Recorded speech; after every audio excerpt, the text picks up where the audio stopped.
Me llamo Yasmín, tengo 34 años y soy profesora de secundaria aquí en Atlanta, durante 2 años, 2 años completos. Pensé que tenía el matrimonio perfecto, pensé que había encontrado a mi persona, ya sabes.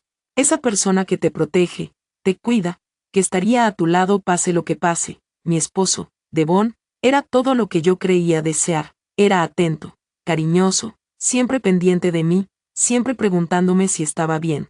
Trabajaba desde casa como ingeniero de software, así que, cuando yo regresaba del colegio, él casi siempre estaba allí, a veces tenía la cena lista, otras cocinábamos juntos, me preguntaba cómo había sido mi día, escuchaba mis historias sobre los estudiantes, se reía de mis chistes, y cada noche, sin fallar ni una sola, me traía mis vitaminas con un vaso de agua, me besaba la frente con tanta suavidad y me decía que me amaba. Siempre repetía, tengo que mantener a mi bebé sana. Con esa sonrisa que antes hacía que mi corazón se derritiera, confié en él, Dios mío, confié en él con todo, con mi corazón, con mi vida, con mi futuro, le entregué todas las partes de mí, sin guardarme nada, y la confianza puede ser lo más peligroso que le das a alguien, porque lo que descubrí cuando dejé de tragar esas pastillas, cuando por fin abrí los ojos a lo que realmente estaba pasando en mi propia casa, en mi propio dormitorio, en mi propio cuerpo,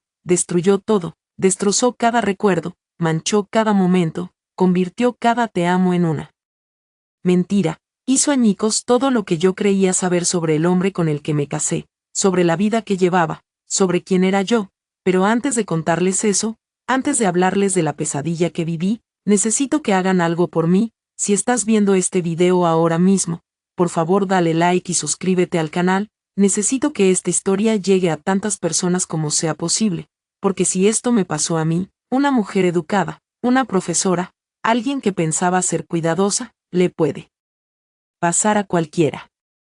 Déjame un comentario diciéndome desde dónde me estás viendo y qué hora es ahí. Leo cada comentario, y saber que no estoy sola, me ayuda a seguir contando esto. Créeme, vas a querer escuchar cómo termina, vas a querer saber lo que descubrí, lo que hice y cómo sobreviví. Ahora, déjame llevarte al principio, a cuando todo parecía normal, o al menos cuando yo creía que era normal. Devon y yo nos casamos hace 3 años. Nos conocimos en una conferencia de tecnología. Yo estaba allí con algunos estudiantes para un evento de STEM, y él estaba presentando un tema sobre ciberseguridad. Irónico, ¿verdad? El hombre que decía proteger sistemas era la mayor amenaza para mi seguridad, pero en ese entonces yo no lo sabía. Él era encantador, inteligente, amable. Salimos un año antes de que me propusiera matrimonio. La boda fue hermosa, pequeña, íntima, solo nuestros amigos y familiares más cercanos. Mi mamá lo adoraba, mi papá también, todos querían a Devon. El primer año fue maravilloso. Viajamos un poco, remodelamos la casa, hablamos sobre tener hijos algún día. Yo era feliz, genuinamente feliz, y entonces, unos 6 meses antes de que todo se derrumbara, Devon empezó con algo nuevo. Me dijo que había estado leyendo sobre salud y bienestar, sobre lo importantes que eran las vitaminas y los suplementos, especialmente para personas con trabajos estresantes como la enseñanza. Compró unas vitaminas, cápsulas normales en un frasco que parecía de una tienda naturista. Decía que era una mezcla especial, vitamina D, complejo B, magnesio, cosas para dormir mejor, para el estrés, para la energía. Él estaba tan entusiasmado, tan cariñoso. Bebé, trabajas demasiado, decía, siempre estás agotada, déjame cuidarte, y lo dejé. Dios mío, lo dejé cuidarme, y esa decisión, ese simple acto de confianza, se convirtió en mi peor pesadilla. Al principio, todo parecía normal, tomaba las vitaminas, dormía, despertaba descansada, pero luego, lentamente, las cosas empezaron a cambiar. Comencé a notar lagunas en mi memoria. Devon mencionaba conversaciones que supuestamente habíamos tenido y yo no recordaba absolutamente nada. Me decía, ¿recuerdas que dijiste que deberíamos renovar la habitación de invitados? O mencionaste que querías visitar a tu hermana el próximo mes. Y yo, nada. Yo me quedaba mirándolo confundida. Él se reía, decía que estaba trabajando demasiado, que necesitaba relajarme más, dormir mejor, pero no eran solo conversaciones. Comencé a despertar agotada incluso después de dormir 9 o 10 horas. En el colegio, durante mis clases, Mi mente a veces se quedaba completamente en blanco, me olvidaba de lo que enseñaba, perdía el hilo de mis propias frases. Mis estudiantes lo notaron. Uno incluso me preguntó si estaba bien, las pijamas fueron otra señal, iba a dormir con una ropa y despertaba con otra completamente distinta. Cuando le pregunté a Devon, me decía que yo misma me cambiaba durante la noche, que estaba medio dormida y no lo recordaba, y yo le creía, ¿por qué no? Habría de creerle a mi esposo, hasta que empezaron los moretones, pequeños al principio, en los brazos, como marcas de dedos, los vi una mañana y el frío me recorrió el cuerpo. Le pregunté a Devon esa noche, tratando de sonar tranquila aunque temblaba, él parecía genuinamente preocupado, me dijo que quizá me estaba golpeando sin darme cuenta, que tal vez estaba anémica, sugirió ir al médico, incluso se ofreció a llevarme. La doctora hizo análisis, todo salió normal, sugirió estrés, ansiedad. Incluso medicación. Devon estuvo demasiado de acuerdo, demasiado rápido, y ese mismo día me trajo la receta, más pastillas, más cosas entrando en mi cuerpo sin que yo supiera realmente qué eran. Pero lo peor fue cuando mis mensajes del teléfono empezaron a cambiar, encontraba conversaciones que no recordaba haber tenido, respuestas que no parecían escritas por mí, demasiado cortas, demasiado frías, sin mis emojis, sin mis signos de exclamación. Cuando se lo conté, él dijo que seguramente yo estaba respondiendo medio dormida. Que a él también le pasaba, y otra vez, lo creí, hasta que llegó la llamada. Una noche, medio despierta, escuché su voz en el pasillo, baja, casi susurrada, pero escuché fragmentos. Martes por la noche, sí, el mismo precio, estará completamente dormida, no te preocupes. Sentí que la sangre se me congelaba, intenté moverme, levantarme, confrontarlo, pero mi cuerpo no respondía, era como estar atrapada dentro de mi propio cuerpo.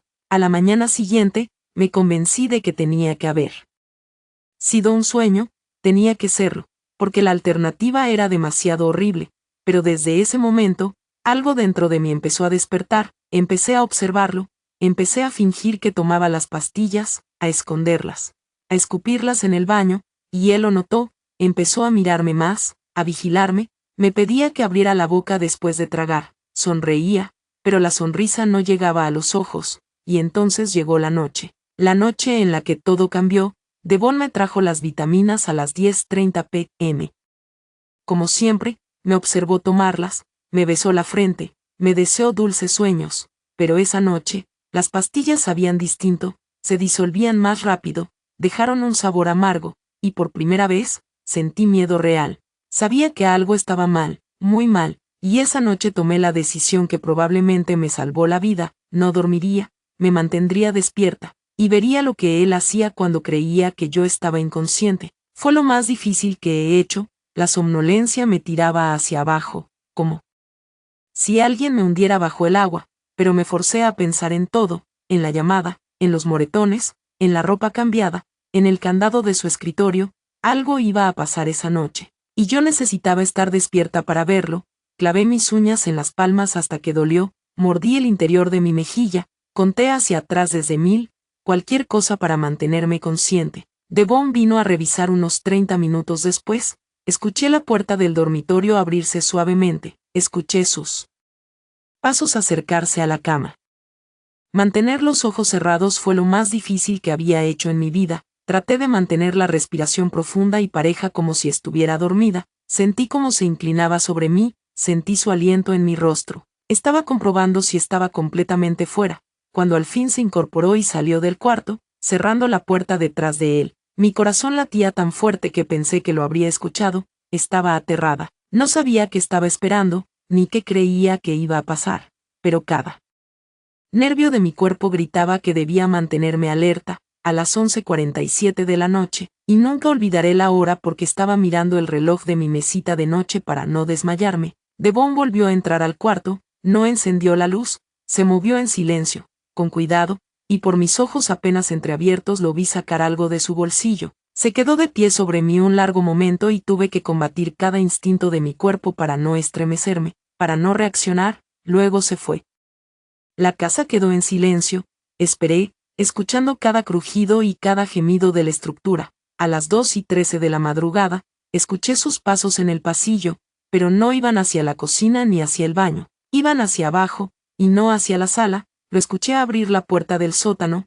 Casi nunca usábamos el sótano, era un espacio sin terminar, básicamente almacenamiento, nada interesante ahí, al menos eso creía. ¿Por qué iría Devon al sótano a las 2 de la mañana? Esperé 5 minutos. Los 5 minutos más largos de mi vida. Luego me incorporé lentamente, mi cabeza giraba, mi cuerpo se sentía pesado, como si me moviera a través de melaza, pero me obligué a levantarme. Caminé hasta la puerta del dormitorio y la abrí milímetro a milímetro, aterrada de que rechinara. El pasillo estaba oscuro. Avancé hacia las escaleras, mis pies descalzos silenciosos sobre la alfombra. Cuando me acerqué a la puerta del sótano, escuché algo que me heló la sangre, voces, en plural. Devon estaba hablando con alguien allá abajo. Pegué mi oído a la puerta, conteniendo la respiración. Debe estar fuera unas horas más. Esa era la voz de Devon. ¿Estás seguro de que no despertará? Una voz masculina desconocida, áspera y baja. Nunca lo ha hecho. Confía en mí, está completamente fuera. La dosis que le estoy dando es suficiente para que no recuerde nada, incluso si, de alguna manera, llegara a medio despertar. Devon rió. Sentí que iba a vomitar. Retrocedí sin ver, tapándome la boca para no hacer ruido. Había alguien en mi casa. Devon había dejado entrar a alguien en nuestra casa mientras él pensaba que yo estaba inconsciente, y por la forma en que hablaban, no era la primera vez. Debí llamar a la policía en ese momento, debí correr, tomar mi teléfono, pedir ayuda, pero estaba en shock, no podía pensar. El hombre al que amaba, el hombre en quien confiaba, me había estado drogando a propósito, regularmente, y llevaba extraños a nuestra casa mientras yo estaba inconsciente. Las implicaciones me golpearon como un puñetazo físico, los vacíos en mi memoria, los pijamas diferentes, los moretones, la sensación de que algo me había pasado pero no podía recordarlo. Dios mío, ¿qué me había hecho? ¿Qué les había permitido hacer? De alguna manera regresé al dormitorio. No recuerdo subir las escaleras, no recuerdo caminar por el pasillo, solo recuerdo estar de nuevo en la cama, temblando tan fuerte que pensé que me rompería. Me cubrí con las mantas y esperé. Escuché a Devon volver a subir una hora después. Entró para revisarme de nuevo, y yo seguí fingiendo estar inconsciente mientras por dentro estaba gritando. La mañana siguiente fue una de las experiencias más surrealistas de mi vida. Devon me despertó con café y una sonrisa, besó mi frente y me preguntó cómo había dormido. Miré sus ojos, esos ojos que pensé conocer, ese rostro que había amado, y vi a un desconocido, un monstruo, pero no podía dejar que supiera que yo sabía. Tenía que fingir que todo estaba normal, tenía que actuar como la esposa drogada y obediente que él esperaba.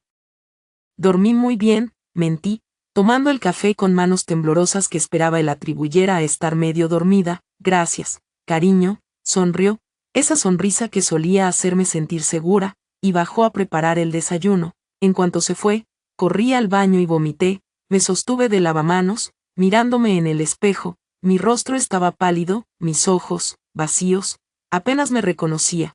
¿Quién era esa mujer? ¿Cómo permití esto? ¿Cómo fui tan ciega? Pero no tenía tiempo para autocompasión, tenía que averiguar qué estaba pasando, tenía que conseguir pruebas, porque si iba a la policía solo con mi historia, solo con mi sospecha, me creerían. Sin evidencia, sería mi palabra contra la suya. Whitehaven era bueno mintiendo, muy bueno. Esa mañana, mientras Devon se duchaba, tomé su laptop de la oficina. Mis manos temblaban tanto que apenas podía teclear. Intenté adivinar su contraseña, nuestro aniversario, su cumpleaños, mi cumpleaños. Nada funcionó. El cajón con llave se burlaba de mí desde el otro lado del cuarto, pero no tenía nada para forzar la cerradura, ni tiempo para buscar la llave. Volví a poner la laptop exactamente donde estaba y me preparé para ir al trabajo. Ese día en la escuela fui un zombie. Di mis clases en piloto automático, sin saber qué estaba diciendo. En el almuerzo, me senté en mi salón vacío y lloré. Una colega me encontró y me preguntó si estaba bien. Quise decirle todo, quise gritarlo, pero las palabras no salían. Como le dices a alguien que tu esposo te está drogando, que extraños entran a tu casa en la noche, que no sabes qué están haciendo con tu cuerpo mientras estás inconsciente. Sonaba loco incluso en mi propia mente. Después de la escuela, en lugar de ir a casa, conduje hasta un Best Buy. Caminé por la tienda como una sonámbula hasta encontrar lo que buscaba. cámaras ocultas, pequeñas, de las que se pueden esconder en una estantería o en una planta. Compré 2. Pagué en efectivo para que no hubiera registro en la tarjeta que Devon pudiera ver. Mis manos temblaban mientras las llevaba al coche. Me quedé 20 minutos en el estacionamiento, mirando la bolsa en el asiento del pasajero. Este era el límite que estaba cruzando. Una vez que colocara estas cámaras, una vez que obtuviera evidencia, no habría regreso. Mi matrimonio terminaría. Mi vida como la conocía terminaría. Pero no tenía opción. No podía seguir viviendo así. No podía seguir permitiendo que él me drogara. No podía seguir preguntándome qué me estaba pasando cada noche. Fui a casa y esperé a que Devon saliera a correr. Siempre salía a las 5:30 en punto. Apenas escuché la puerta cerrarse. Me moví, coloqué la primera cámara en el dormitorio, escondida en la estantería de mi lado de la cama, apuntando a la mesita donde Devon siempre dejaba mis vitaminas. La probé con el teléfono para asegurarme de que funcionaba y que tenía buena vista. Luego bajé al sótano. Mi corazón latía con fuerza mientras bajaba esas escaleras. Casi no había estado ahí desde que nos mudamos. Solo había cajas, decoraciones, herramientas, pero ahora el lugar se sentía siniestro, como si escondiera evidencia de crímenes que aún no entendía. Busqué desesperada dónde esconder la segunda cámara. Había un respiradero en la pared del fondo y logré quitar la tapa con un destornillador de la caja de herramientas de Devon. Metí la cámara, la enfoqué y volví a poner la tapa. Regresé arriba justo cuando escuché la llave de Devon en la puerta. Me senté en el sofá fingiendo calificar tareas, tratando de parecer normal aunque estaba temblando entera. Se inclinó y besó mi cabeza. Hola, amor, ¿cómo estuvo tu día? Bien, logré decir. ¿Y tu carrera? Genial, voy a darme una ducha. Esperé hasta oír el agua correr. Luego saqué mi teléfono y revisé las transmisiones. Ambas cámaras funcionaban perfectamente, grabando en una nube asociada a un correo que Devon no conocía. Todo estaba listo, solo tenía que esperar. Esa noche cuando Devon me trajo mis vitaminas, tuve que hacer un esfuerzo inhumano para no arrojárselas en la cara, para no gritar, para no arañarlo, pero no podía, no aún, necesitaba evidencia. Tomé las pastillas con mano firme, me las metí a la boca y fingí tragarlas. Cuando se dio vuelta, las escondí bajo la lengua. Cuando vino a revisarme, abrí la boca como una paciente obediente. Muy bien, mi niña, dijo, y las palabras me hicieron estremecer. Cuando salió del cuarto, escupí las pastillas y las tiré por el inodoro. Luego regresé a la cama y luché contra el sueño. Aún sentía un efecto psicológico, quizá por meses de condicionamiento. A las 2:15 de la mañana escuché la puerta del sótano.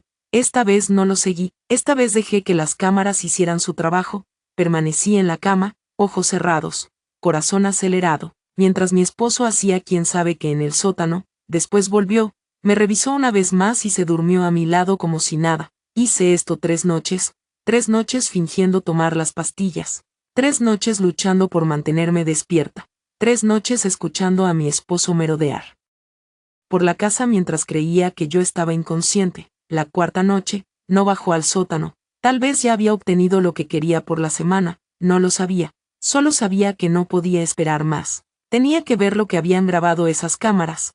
A la mañana siguiente, Devon dijo que iba a hacer mandados y a almorzar con un amigo. Estaría fuera casi todo el día. Apenas su coche salió de la entrada. Tomé mi laptop y abrí las grabaciones.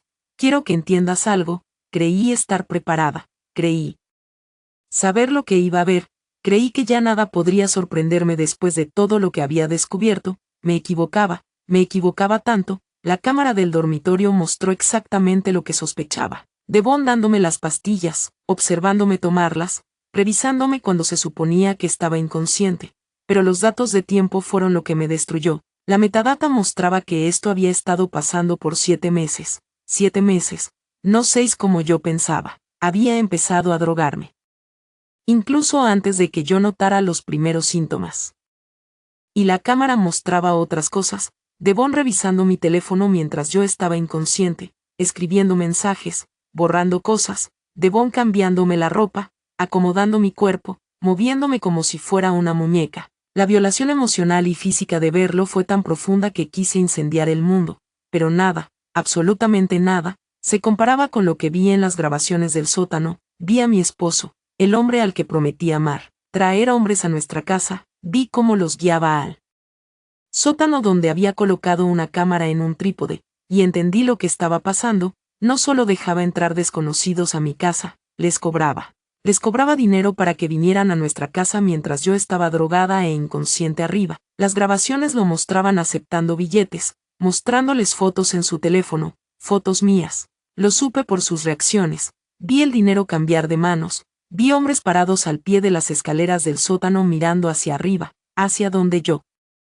yacía, y la expresión en sus rostros me hizo querer arrancarme la piel. Vi a Devon mostrarles algo en su laptop y ellos reían, asentían, pagaban. Los videos no mostraban que les enseñaba, pero pude imaginarlo. Fotos mías, videos míos, contenido creado mientras yo estaba drogada, inconsciente, incapaz de consentir, incapaz de pelear, incapaz siquiera de saber lo que ocurría. Me quedé sentada en la mesa de mi cocina mirando esas grabaciones sin poder respirar. El hombre al que amaba, el hombre en quien confié mi vida, había estado traficando con mi cuerpo, había estado creando contenido de mí sin mi conocimiento ni consentimiento, y vendiendo acceso a él durante meses. Durante 7 malditos meses me había estado violando de maneras que ni siquiera podía comprender del todo, y yo, no tenía idea. Encontré archivos en el almacenamiento en la nube, cientos de archivos, con fechas que se remontaban 7 meses atrás. No pude obligarme a abrirlos, no quería ver lo que había hecho,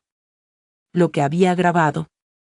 Como acomodaba mi cuerpo inconsciente para sus clientes enfermos, el simple hecho de que existieran ya era suficiente. El hecho de que él lo hubiera hecho, mi esposo, el hombre que se paró conmigo en un altar y prometió amarme y cuidarme, ya era suficiente. No pude seguir mirando, cerré la laptop de golpe y corrí al baño, donde vomité hasta quedarme vacía. Me desplomé en el suelo, llorando tan fuerte que pensé que me rompería en pedazos. ¿Cómo había pasado esto? ¿Cómo me casé con un monstruo? Sin saberlo, ¿cómo permití que esto continuara durante 7 meses? Pero el dolor se convirtió en rabia, una rabia blanca, ardiente, que consumió el shock y el horror. Él me había hecho esto, me había violado, usado, vendido mientras dormía, me robó 7 meses de mi vida, me robó el sentido de seguridad, me robó la capacidad de confiar, y él iba a pagar, aunque fuera lo último que hiciera, iba a asegurarme de que pagara por cada uno de esos momentos. No confiaba en mí misma para quedarme en esa casa. Hice una maleta con manos temblorosas, ropa, artículos de aseo, mis documentos importantes, respaldé los videos en 3 servicios diferentes de nube, los guardé en USB, me los envié a mí misma a varios correos electrónicos. No iba a perder esa evidencia, no iba a permitir que él escapara de esto. Luego llamé a Kesa. Te necesito, dije cuando atendió, y mi voz se quebró. Por favor, te necesito ahora mismo. Voy para allá, respondió sin hacer preguntas. ¿Dónde estás? Me voy de mi casa. No puedo estar aquí. Encuéntrame en esa cafetería en Petmont. Ya estoy en el coche, dijo. Tiré la maleta en la cajuela, salí, y me fui. No dejé una nota, no dije adiós. Solo salí de esa casa del horror y conduje lejos, y nunca he vuelto. Kesa ya estaba en la cafetería cuando llegué. El momento en que vio mi cara, supo que algo terrible había pasado. Tomamos una mesa en la esquina y le conté todo, cada detalle, las vitaminas, los vacíos de memoria, el cajón cerrado, las cámaras, lo que había visto. Vi su rostro atravesar shock, horror, rabia, y finalmente determinación. Vamos a llamar a la policía, dijo. Ahora mismo, no vamos a esperar, no vamos a pensarlo, lo hacemos ya. ¿Y si no me creen? Pregunté. Odié lo pequeña que sonó mi voz. Yasmín, tienes evidencia en video, tienes fechas, horas, todo, te van a creer, y aunque no lo hicieran, vamos a obligarlos a creerte. No vas a proteger a este monstruo, no vas a dejar que se salga con la suya.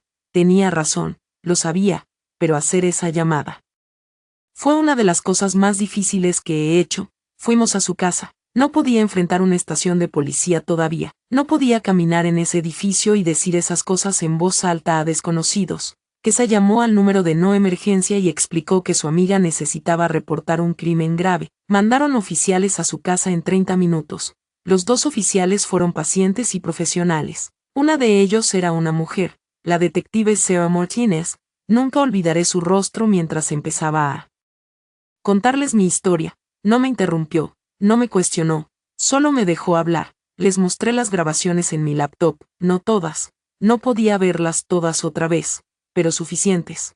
Suficiente para mostrar a Devon drogándome, suficiente para mostrar hombres entrando a nuestra casa, suficiente para mostrar dinero cambiando de manos. La expresión de la detective Martínez pasó de preocupación a furia. Señora, dijo, lo que su esposo ha hecho es un delito grave, varios delitos graves. Necesitamos que venga a la estación a dar una declaración formal. Vamos a necesitar toda esta evidencia y vamos a tramitar una orden de protección de emergencia. Hoy, pregunté. ¿Pueden hacerlo hoy? Vamos a intentarlo, dijo. Esto es una amenaza activa a su seguridad. Tenemos que movernos rápido. Fuimos a la estación. Fue surrealista sentarme en una sala de entrevistas y dar mi declaración mientras la detective grababa todo. Ella hizo preguntas en las que yo no había pensado, me obligó a recorrer detalles que había tratado de olvidar.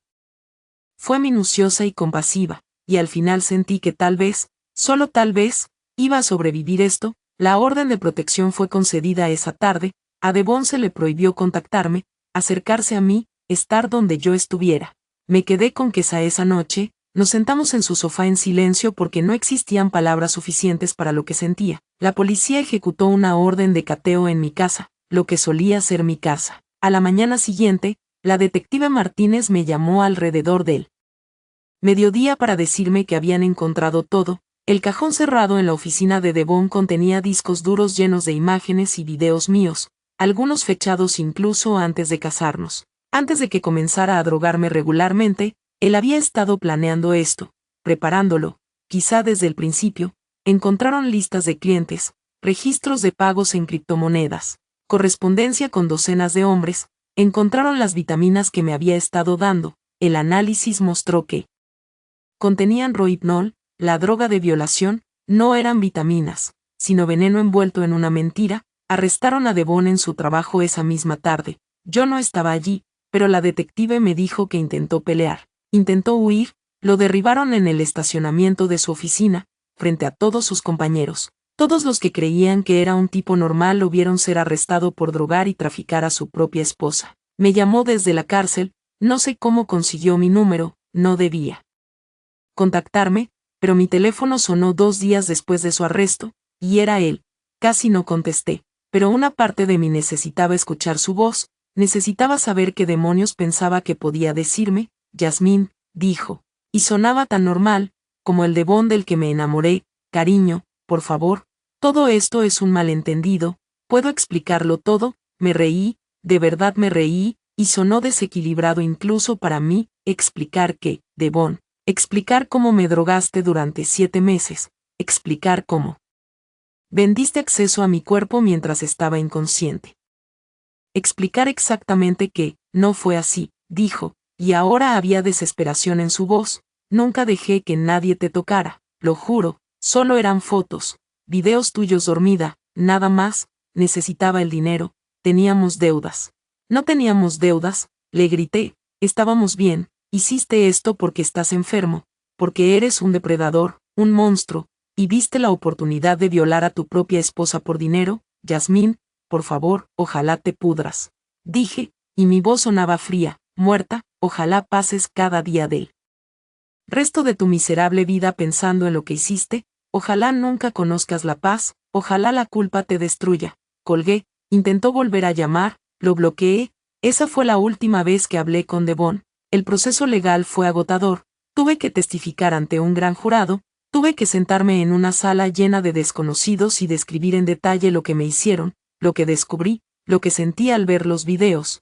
Algunos lloraron. Uno de los hombres tuvo que salir porque estaba demasiado afectado, pero imputaron a Devon por múltiples delitos: administrar drogas sin consentimiento, explotación sexual, distribución no consentida de imágenes íntimas, delitos relacionados con trata. La fiscal me dijo que era uno de los casos más sólidos que había visto, porque yo había sido lo suficientemente inteligente como para guardar evidencia antes de confrontarlo. El abogado de Devon intentó todo, trató de desacreditarme, diciendo que yo era una testigo poco fiable por mis problemas de memoria, problemas causados por su cliente al drogarme. Intentó argumentar que Devon y yo teníamos algún tipo de acuerdo, que yo había consentido ser grabada, pero la fiscalía destrozó ese argumento. Mostraron que yo había sido drogada sin saberlo, mostraron las listas de clientes, los pagos, la evidencia de que esto era un negocio para Devon, y encontraron a algunos de sus clientes. Les ofrecieron inmunidad a cambio de testificar. 3 aceptaron. 3 hombres subieron al estrado y confesaron haber pagado a Devon por acceso a fotos y videos míos. Uno de ellos, cuando la fiscal le preguntó por qué lo hizo, dijo, él lo hizo parecer inofensivo, como si ella lo supiera, como si estuviera de acuerdo, dijo que era parte de su dinámica de pareja. La fiscal le mostró el video de Devon drogándome, el hombre empezó a llorar en el estrado, no lo sabía, lo juro, no sabía que la drogaba, pero sí sabían, todos sabían, en algún nivel profundo. Tú no pagas dinero por fotos secretas de la esposa inconsciente de alguien si crees que todo es legal, no entras a la casa de alguien a las 2 a.m., por razones inocentes, ellos sabían, y participaron igual, y ojalá vivan con esa culpa para siempre. El juicio duró 8 meses. 8 meses consumidos por este infierno, 8 meses de tener que revivirlo una y otra vez en audiencias, declaraciones, reuniones con la fiscal, 8 meses de terapia, intentando procesar la violación, la traición, la destrucción total de mi vida, 8 meses viviendo con queja porque no podía estar sola, no podía dormir sin revisar los cerrojos 3 veces, no podía cerrar los ojos sin pensar que alguien me observaba. Mi terapeuta, la Dra. Williams, fue lo único que me mantuvo cuerda. Ella era especialista en trauma, especialmente trauma sexual, me ayudó a entender que nada de esto fue mi culpa, que no podía haberlo sabido, no podía haberlo evitado, no hice nada mal, me ayudó a trabajar la culpa. Esa culpa aplastante que me decía que debía haber visto las señales, que debía haber cuestionado las vitaminas, que debía haber sido más lista o menos confiada. Yasmín, me dijo una vez, cuando yo estaba ahogándome en autoodio, los depredadores son buenos en lo que hacen, son manipuladores expertos. Devon no te eligió porque fueras débil o tonta, te eligió porque eras amable, confiada y amorosa, esas son cualidades buenas. Él las convirtió en armas, pero eso no las vuelve malas, no te vuelve mala a ti. Me tomó meses empezar a creerle, la terapia no era solo sobre el trauma, era reconstruir mi identidad entera.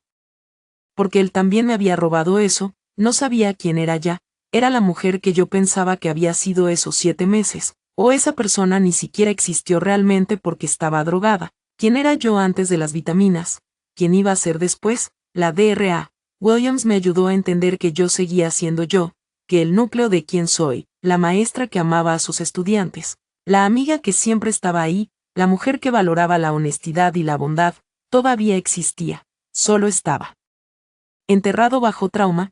El juicio pasó a deliberación en el mes 7, tuve que testificar, tuve que sentarme en ese estrado durante 3 días mientras el abogado de Devon intentaba pintarme como poco fiable, inestable, vengativa, insinuó que yo había inventado todo porque estaba enojada por otra cosa en el matrimonio, que yo misma había puesto las cámaras y falsificado el metraje. La fiscal objetó la mayoría de sus ataques, y el juez sostuvo las objeciones, pero el daño estaba hecho, tuve que defenderme, defender mi memoria, defender mi realidad, contra un hombre pagado para destruirme una vez más. Pero entonces la fiscalía presentó las pruebas, los discos duros encontrados en el cajón con llave de Devon, los testimonios de los clientes, los análisis de laboratorio sobre las vitaminas, los registros de pagos en criptomonedas, los metadatos de las fotos y videos que demostraban que habían sido creados mientras yo estaba, comprobablemente, inconsciente según las marcas de tiempo de la cámara. El experto médico testificó sobre los efectos del Rohypnol y cómo mis síntomas coincidían perfectamente con una administración crónica en dosis bajas. El jurado deliberó durante 6 horas. 6 horas que se sintieron como 6 años. Yo esperaba en el pasillo del tribunal, con Kesa a un lado y mi mamá al otro, esperando saber si los 12 desconocidos dentro de esa sala iban a creerme. Regresaron con un veredicto, culpable en todos los cargos. Colapsé. Literalmente colapsé en los brazos de Kesa y lloré tan fuerte que creí que nunca iba a detenerme. Había terminado, el juicio había terminado, me habían creído, vieron la evidencia, escucharon los testimonios y decidieron que sí, Devon había hecho todo eso, que sí, yo decía la verdad, que lo que me ocurrió fue real, terrible y criminal. La audiencia de sentencia fue 3 semanas después. Di una declaración como víctima, me paré frente a toda la sala y miré a Devon a los ojos por primera vez desde su arresto. Le dije exactamente lo que me había hecho, me quitaste 7 meses de mi vida. Dije, y mi voz no tembló, lo había practicado, lo había ensayado con la doctora Williams hasta poder decirlo sin derrumbarme, me quitaste mi sentido de seguridad, mi capacidad de confiar, mi paz mental. Convertiste mi propio cuerpo en una escena del crimen, me hiciste tener miedo de dormir, miedo de comer, miedo de existir en mi propia casa. Me miraste a los ojos cada día y me mentiste mientras me violabas de la peor forma imaginable, me hiciste dudar de mi cordura, de mi memoria, de mi valor. Devon lloraba. Tuvo la audacia de sentarse allí y llorar, como si él fuera la víctima. Su abogado probablemente le dijo que mostrara remordimiento, que enseñara emoción, pero no me importaron sus lágrimas. No significaban nada, jamás volveré a confiar como antes, continué, jamás volveré a sentirme completamente segura como antes. Tú me quitaste eso y nunca podré recuperarlo, pero te diré lo que no me quitaste. No me quitaste mi fuerza, no me quitaste mi resiliencia, no me quitaste mi determinación de sobrevivir y construir una vida mejor que cualquier cosa que tuve contigo. Pensaste que podías romperme, controlarme, usarme y desecharme, pero sigo aquí, sigo de pie, y tú eres el que está encadenado. El juez lo sentenció a *18 años de prisión, sin posibilidad de libertad condicional por al menos 12, también deberá registrarse como delincuente sexual por el resto de su vida, cuando salga, si es que sale. Tendrá más de 50 años y todo el mundo sabrá lo que es, cada solicitud de empleo, cada alquiler, cada interacción social estará marcada por lo que me hizo. No es suficiente. 18 años no compensan 7 meses de violación continua, ni la vida entera de trauma que yo cargaré, pero es algo, es la justicia más cercana que nuestro sistema puede ofrecer. El divorcio se finalizó 6 meses después del juicio penal, me quedé con todo, la casa, aunque la vendí de inmediato porque nunca quise volver a verla, sus cuentas de retiro, sus ahorros. Su abogado intentó luchar, pero es difícil negociar un buen acuerdo cuando tu cliente es un delincuente sexual condenado por drogar y traficar a su propia esposa. Doné la mayor parte del dinero a organizaciones que ayudan a sobrevivientes de violencia sexual, me quedé con lo suficiente para pagar mis préstamos estudiantiles y empezar de nuevo, porque no podía quedarme en Atlanta. En cada esquina veía fantasmas, nuestro restaurante favorito, donde me llevaba a cenar mientras planeaba mi violación, el supermercado donde comprábamos juntos mientras él me drogaba, el gimnasio donde fingía ser un esposo devoto mientras vendía acceso a mi cuerpo inconsciente. No podía existir allí ni un día más. Me mudé a Charlotte, Carolina del Norte, ciudad nueva, trabajo nuevo en otra escuela, vida nueva. Kesa me ayudó a mudarme, a organizar mi apartamento, y se quedó conmigo la primera semana hasta que yo me sentí lo suficientemente estable para estar sola. Mi mamá quería que regresara a Memphis, quería tenerme cerca, poder cuidarme, pero yo necesitaba independencia, necesitaba demostrarme a mí misma que podía vivir sola, dormir sola, existir sola sin que el miedo me devorara. Al principio fue duro, Dios, fue tan duro, me despertaba en mitad de la noche en pánico, convencida de que alguien estaba dentro. Revisaba cada cerradura 5 veces antes de dormir, instalé cámaras de seguridad, cámaras verdaderas esta vez, que yo controlaba, y las revisaba obsesivamente. No podía tomar ningún medicamento sin entrar en pánico, ni siquiera analgésicos comunes. La simple vista de las pastillas me enfermaba. La doctora Williams me contactó con una terapeuta en Charlotte, la doctora Richardson, y continué terapia 2 veces por semana. Trabajamos el TEPT, la hipervigilancia, los ataques de pánico. Trabajamos en reconstruir mi capacidad de confiar, de dejar entrar a la gente, de creer que no todos representan una amenaza. Fue un proceso lento y doloroso, hubo retrocesos. Hubo días en los que quise rendirme, aceptar que esa versión rota y asustada de mí sería mi identidad para siempre, pero no lo hice, no podía hacerlo, porque rendirme significaba que Devon había ganado, que había logrado romperme, reducirme a puro miedo y trauma, y yo me negué a darle eso, poco a poco, tan poco a poco que casi no lo noté. Empecé a sanar, empecé a tener días buenos mezclados con los malos. Empecé a dormir a veces toda la noche, acepté invitaciones a cenar de mis colegas nuevos, construí amistades, recordé cómo se sentía reír sin amargura. Un año después de mi mudanza a Charlotte, Conocí a alguien, se llama Marcus, lo sé, dije que evitaría ese nombre, pero este Marcus, este es diferente, es orientador escolar en mi instituto. Un día me invitó a tomar café después de una reunión del personal, casi le digo que no, la idea de salir con alguien, de dejar entrar a una persona nueva, de volver a ser vulnerable, me aterrorizaba, pero algo en Marcus se sentía seguro, tal vez la forma en que respetaba los límites, siempre preguntando antes de tocar mi brazo o acercarse demasiado, tal vez la paciencia en sus ojos cuando yo titubeaba hablando de mi pasado, tal vez simplemente era el momento adecuado, quizá ya estaba lista para intentarlo. Le conté lo de Devon en nuestra tercera cita, estábamos sentados en su coche frente a mi apartamento y me preguntó si podía besarme, la pregunta desencadenó algo en mi interior, y antes de darme cuenta, le estaba contando todo, las vitaminas, las cámaras, el juicio, todo, terminé temblando, convencida de que iba a huir.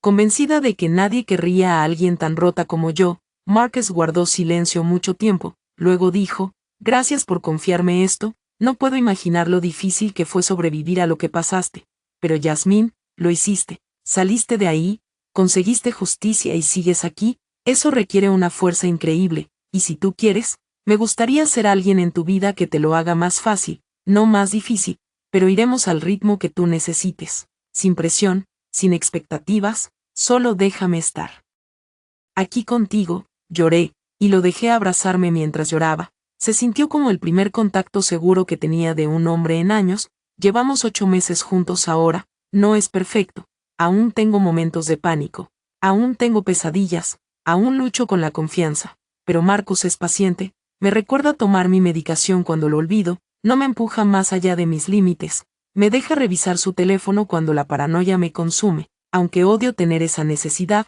me está ayudando a aprender que no todos los hombres son depredadores, que la intimidad puede ser segura, que merezco un amor sin costos ocultos. Han pasado 2 años desde aquella noche en que fingí tomar las pastillas y descubrí la verdad. 2 años desde que mi mundo implosionó y tuve que reconstruirme desde cero.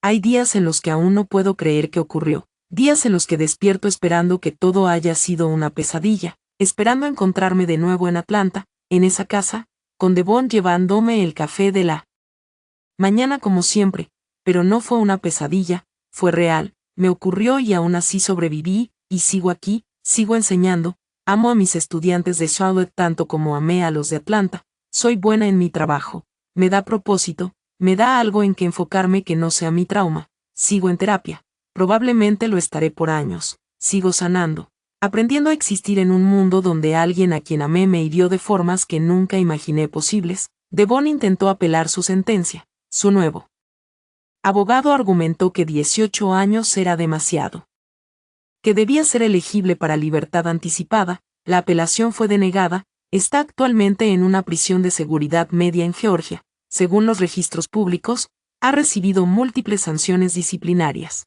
Aparentemente, incluso entre criminales, lo que hizo es considerado imperdonable. Bien, espero que cada día ahí dentro sea un infierno. Algunos de sus clientes también fueron procesados. Los 3 que testificaron recibieron sentencias reducidas, pero aún así fueron a la cárcel.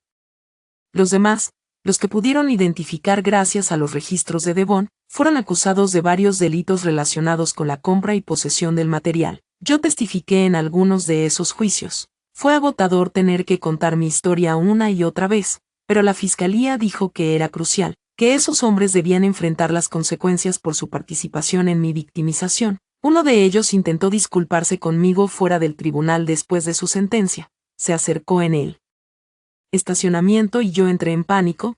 Kessa y Marcus estaban conmigo y Marcus se interpuso de inmediato. El hombre levantó las manos y dijo que solo quería disculparse, que estaba enfermo y que ahora recibía ayuda. Lo miré y no sentí nada excepto desprecio. No lamentas haberlo hecho, le dije. Lamentas que te hayan atrapado, hay una diferencia. Quiso responder, pero me di la vuelta y me fui. No le debía perdón, no le debía cierre, no le debía nada.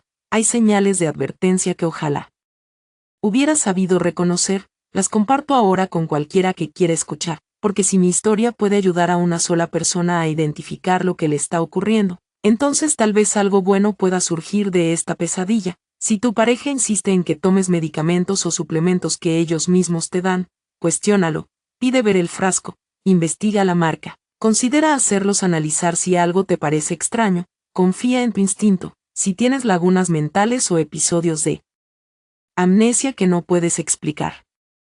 Tómalo en serio, consulta a un médico, tu médico, no uno que tu pareja recomiende, hazte análisis de sangre, diles que temes estar siendo drogada, si despiertas sintiéndote aturdida, con ropa diferente o moretones inexplicables, no lo ignores, no permitas que alguien te convenza de que es normal o de que lo estás imaginando, algo anda mal, si tu pareja controla de forma excesiva tus horarios de sueño, lo que comes, lo que bebes o tus rutinas diarias, presta atención, el control suele ser el primer signo de abuso. Si tu teléfono tiene mensajes que no recuerdas haber enviado, si tu red social tiene actividad que no reconoces, si tus cosas se mueven o cambian sin explicación, alguien está accediendo a tu vida sin permiso, averigua quién y por qué, confía en tu intuición, si algo se siente mal, probablemente lo esté, tu instinto intenta protegerte, escúchalo, yo pasé meses ignorándolo, convenciéndome de que era paranoia o locura, y casi me cuesta la vida. Si estás en una situación donde no te sientes segura, donde crees que estás siendo drogada o manipulada o controlada, por favor, busca ayuda, dile a un amigo, un familiar, un compañero de trabajo. Llama a la Línea Nacional contra la Violencia Doméstica, *1-800-799-7233. Ve a la policía. Sé que da miedo, créeme, lo sé, pero mereces estar a salvo, mereces control sobre tu propio cuerpo, mereces vivir sin miedo. Quiero dejar algo claro, lo que me pasó no es raro, la agresión sexual por parte de parejas. El dopaje, el abuso sexual basado en imágenes, estas cosas ocurren mucho más de lo que la gente quiere admitir. Queremos creer que las personas que amamos, las personas que invitamos a nuestro hogar y nuestra cama, nunca nos harían daño, pero a veces sí ocurre, a veces el monstruo no es un desconocido en un callejón oscuro, a veces es la persona que duerme a tu lado, y si eres alguien que ha vivido algo parecido, por favor, entiende esto, no es tu culpa. Pasé meses ahogándome en culpa. Convencida de que debía haberlo sabido. De que debía haberlo visto venir, de que tenía que haber sido más lista o más cuidadosa, pero el Dr. Williams tenía razón, los depredadores son buenos en lo que hacen, son expertos en manipular, en ocultar su verdadera naturaleza, en hacerte dudar de tu propia realidad. No podías saberlo, no podías evitarlo. No es tu culpa, mereces sanar, mereces reconstruir tu vida, mereces encontrar seguridad, paz y hasta amor otra vez. Si eso es lo que deseas, no será fácil, Dios sabe que no ha sido fácil para mí, pero es posible, eres más fuerte de lo que crees, puedes sobrevivir a esto. Soy Yasmín, ahora tengo 36 años, soy profesora de inglés en una escuela secundaria en Charlotte, Carolina del Norte. Tengo una pareja que me respeta, amigos que me apoyan y una terapeuta que me ayuda a navegar los días difíciles. Duermo en un apartamento con buenas cerraduras y cámaras de seguridad que yo controlo. No tomo medicamentos que no hayan sido recetados por un doctor en quien confío. Estoy sanando, lenta pero seguramente, de la peor violación que puedo imaginar, y estoy aquí para decirte que si yo pude sobrevivir lo que Devon me hizo, si pude arrastrarme fuera de ese pozo de trauma, violación y traición, entonces tú también puedes sobrevivir lo que estés enfrentando, puedes lograrlo, puedes reconstruirte, puedes reclamar tu vida de las manos de la persona que intentó destruirte. Devon me robó 7 meses. Me robó mi sensación de seguridad, mi capacidad de confiar con facilidad. Mi inocencia sobre lo que las personas son capaces de hacer, pero no pudo robar mi fortaleza, no pudo robar mi resistencia, no pudo robar mi determinación de no solo sobrevivir, sino de vivir plenamente a pesar de todo. Sigo aquí, sigo en pie, y tú también puedes, si has llegado hasta aquí en mi historia. Gracias por escuchar, gracias por ser testigo de lo que viví. Por favor, comparte este video si crees que podría ayudar a alguien. Dale al botón de suscribirte si quieres seguir mi camino de sanación. Y deja un comentario diciéndome desde dónde estás mirando, qué hora es para ti y si mi historia resonó contigo de alguna manera. Cuídate mucho, confía en tus instintos, protégete a ti y a las personas que amas. Y recuerda, mereces seguridad, respeto y autonomía sobre tu propio cuerpo, siempre, sin excepciones. Soy Yasmín, despidiéndome, y para cualquiera que esté viviendo algo parecido a lo que yo sobreviví, no estás sola, se te cree, se te valora, y puedes salir de esto, lo prometo. Gracias por ver la historia de hoy. Si disfrutaste este video, por favor dale un me gusta y compártelo con tus amigos, nos encantaría leer tus opiniones en los comentarios, así que no dudes en dejar tu punto de vista, y no olvides suscribirte a nuestro canal para más historias increíbles. Nos vemos en el próximo video.